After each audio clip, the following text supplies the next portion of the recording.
Here's that book on Argentinian worker occupation.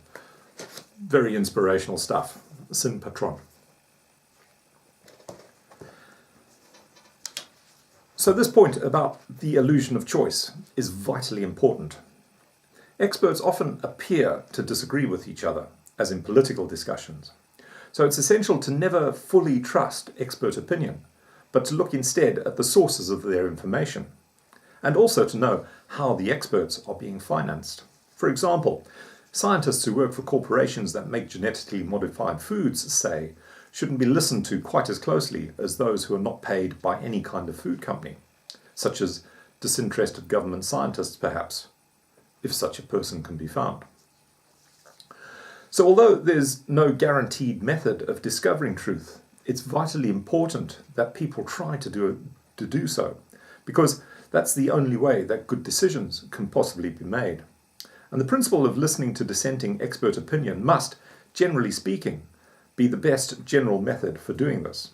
It is, after all, the system that's used every day in trial by jury, which, although far from perfect, is universally trusted more than any other method for discovering the truth in legal disputes.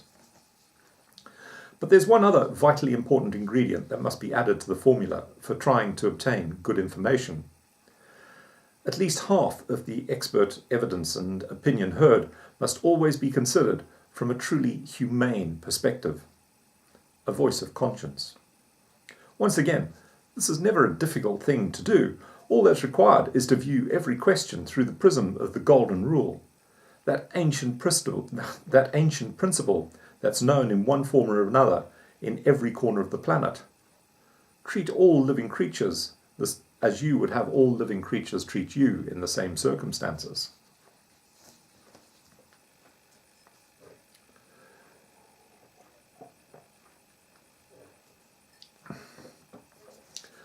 Most people in the Western world think they live in a society where they already have good information. They think this because that's what we're conditioned to think. But the reality is very different. From the earliest lies and misinformation we learn at school, to the outright lies that are routinely told by our trusted leaders, to the distractions and deceitful misinformation that's routinely provided by the corporate media, people actually receive appalling information about how their world really works, which means they're not able to form good opinions or make good decisions. Understandably, many people would doubt that claim. It's understandable, because it's always a terrible shock to discover that someone you've long trusted has lied to you and deceived you. But there is one further compelling piece of evidence that I haven't yet mentioned, a piece of evidence that everyone is familiar with: government secrecy. Governments have always maintained a considerable number of secrets. Everyone knows this. Why do they do that? They tell us it's in the nation's interests to keep all these secrets. Like almost everything else they tell us, it's a lie. They keep their secrets because it's in the interests of the 1%, the tiny handful of elites who rule us, which, because their interests almost never coincide with the rest of us, the 99%, is a very long way from being in the nation's interests. The hard proof of this is simply to observe how governments react when their precious secrets are made available to the 99% by whistleblowers such as Julian Assange, Chelsea Manning, and Edward Snowden.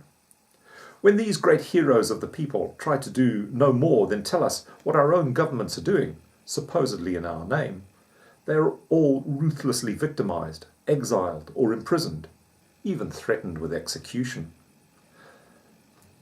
Why should we not know what our own governments are doing? After all, they're our governments, paid for with our taxes, labour, and enterprise. Why should we not know what they're up to? Secrecy by governments is almost never necessary. When people want to keep things secret, it's nearly always because they're doing something wrong. And that's certainly true in the case of governments.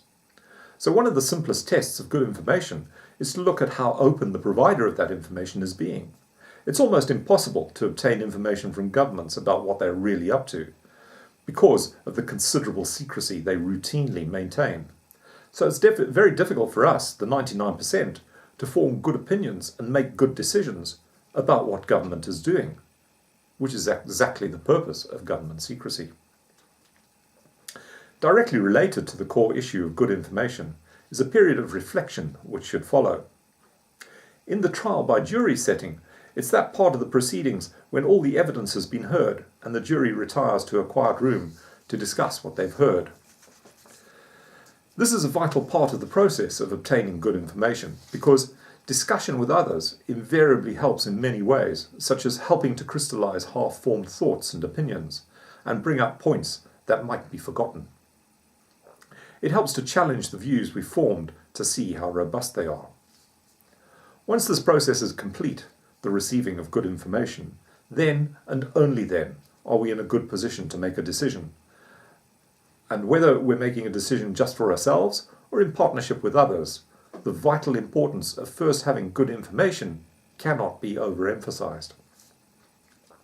Decisions that affect groups of people of any size should only be made by those people themselves. This requires some form of vote. Ideally, voting should be in secret, such that only the person casting the vote knows what the vote is. In practice, that's quite difficult to achieve and is often unnecessary anyway. But the ideal situation is that only the voter knows for sure what their vote was. Directly related to the voting process is public confidence. All of those taking part in the vote should have complete confidence that their votes are being accurately counted and recorded, and they should have complete confidence that the decision made by the vote is acted upon. But not even the voting process is immune from the interference of our trusted leaders, because not content with their routine lies and deceit, our trusted leaders have also turned vote rigging into a fine art. One of the most well-known, well-documented examples of this took place in Florida in 2000, when George Bush defeated Al Gore in the US presidential elections by a scant 537 votes. But this was achieved only after purging Florida's electoral roll of an estimated 30,000 Democrat voters, mostly comprising blacks, Hispanics, and poor whites. There's an excellent account of that story in Greg Palast's superb book, Best Democracy Money Can Buy. Great read. There have been many, many other well-recorded abuses of the voting system, especially since the end of World War II, when the CIA, for example, are known to have rigged elections everywhere from the Philippines to Italy. It may be comfortable to think that sort of thing could never happen here in good old England. But consider this. When Tony Blair won the general election in 2005, he used an American firm of pollsters called Penn, Schoen and Burland. Now, given the fact that Britain has plenty of its own firms of pollsters, why did he use an American one?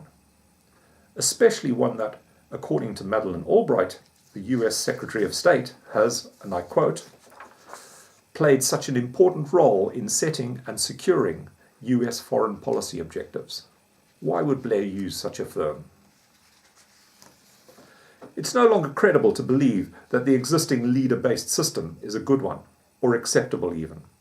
If we have no confidence in our leaders, in how they've come to power, or why they've come to power, if we can't trust the decisions they make, how can we possibly support them, or the system that controls them?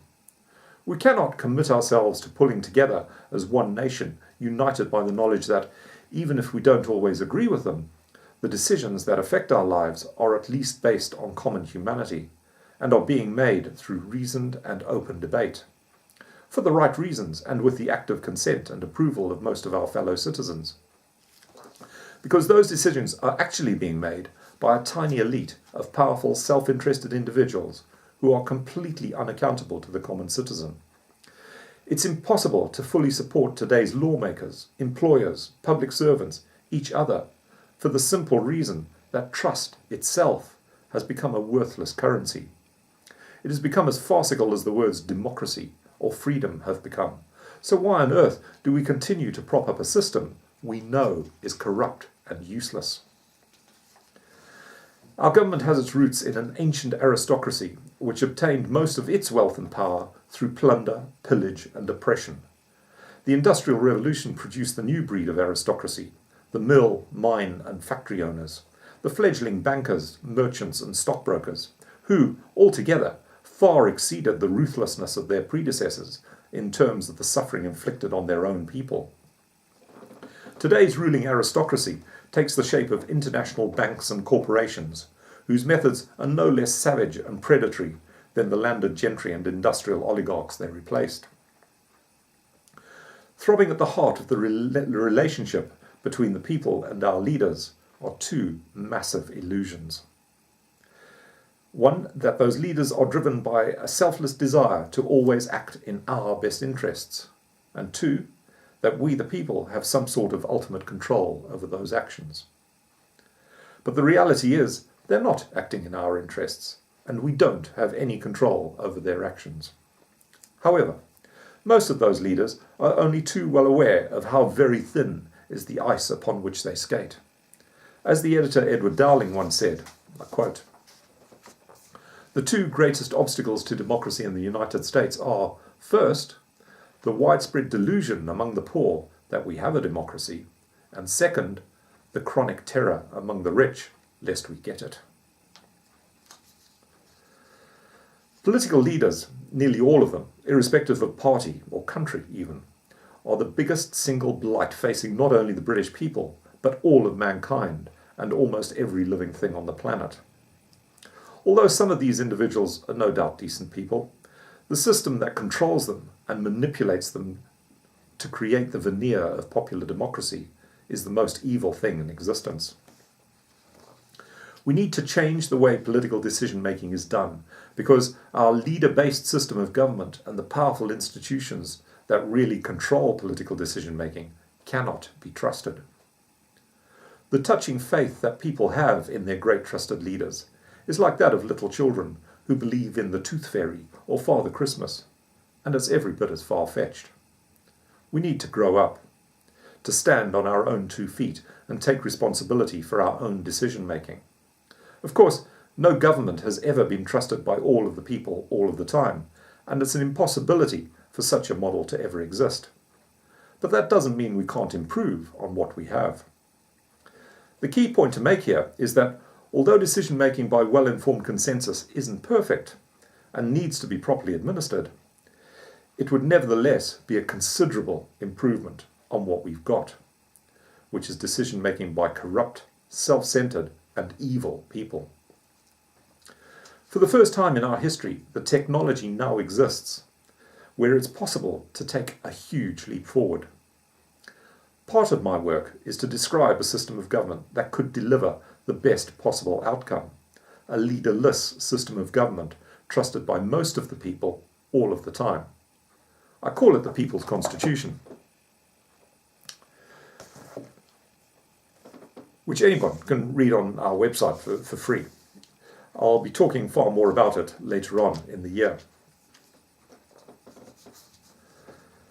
There's one other very important group of leaders, which I've hardly mentioned today: religious leaders. That's because they deserve a whole talk in their own right. And the important subject of religion will be the subject of my next film.